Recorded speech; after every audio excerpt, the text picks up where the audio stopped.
As we continue taking a closer look at the impact of the lockdown on the economy, I'm joined now by Dr. Azar Jammine, who is the Director of Econometrix. Dr. Azar Jammine, thank you so much for your time today. I mean, just from the statistics that I read right now, the job losses have been harrowing. Literally, the country has been hemorrhaging jobs. What is the likely long-term impact of this? From a long-term point of view, I think what we're seeing is a continuation, if anything, an acceleration of a trend that has been in place for almost a decade and a half now. And essentially, it's an acceleration caused by COVID-19, but basically joblessness has become a perennial problem in the South African economy for many, many years.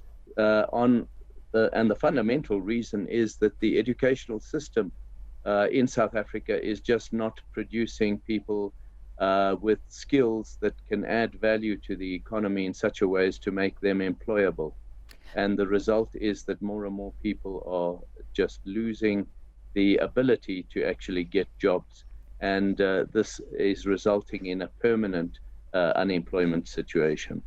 And if we look at the formal sectors, according to the results released in the third quarter of last year, the formal sector jobs decreased by 616,000. So, we've been losing jobs not only in the informal sector, but also in the formal sector. What is it going to take to be able to turn these numbers around? I've already alluded to what is at the heart of why we are losing these jobs. The world is moving towards more and more technological intensity, and that requires people with higher and higher skills to achieve what is to actually contribute in this environment. And unless we start improving our skills in mathematics and science to enable people to be able to start creating and innovating and adding value in the work that they're doing in whatever manner it is. It doesn't have to be only in terms of mathematical skills. It can be in terms of being able to do things with their hands. We are not going to be able to turn this situation around. What is exacerbating the situation, especially in the formal sector, is that the trade unions are extremely powerful and are demanding extremely high wages that are exceeding what businesses find worthwhile in terms of being affordability, in terms of affordability of the workers involved in return for the value that they might create.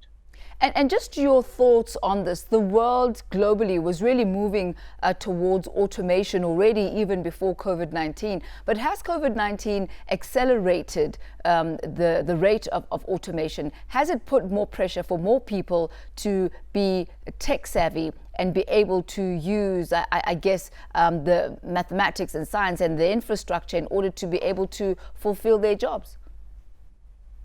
Without a doubt, COVID-19 has unfortunately been a catalyst for increased inequality in opportunity between those who need to create have to generate the skills needed to keep pace with the kind of virtual technology and all the other opportunities that have accompanied the crisis, as well as the fact that what we are now seeing is an increase in the inequality in education itself between those who can educate themselves online and those who are basically can't even afford to have the vehicles through which to do this, computers and iPads, etc.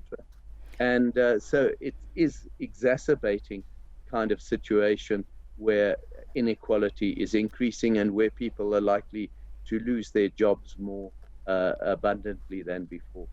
Dr. Azar Jammine, unfortunately, time is not on our side. So much still to unpack with you, but I guess we'll have to leave it at that for today. Thank you so much for your time. That's Dr. Jammine, Azar Jammine, Director and Chief Economist at Econometrix.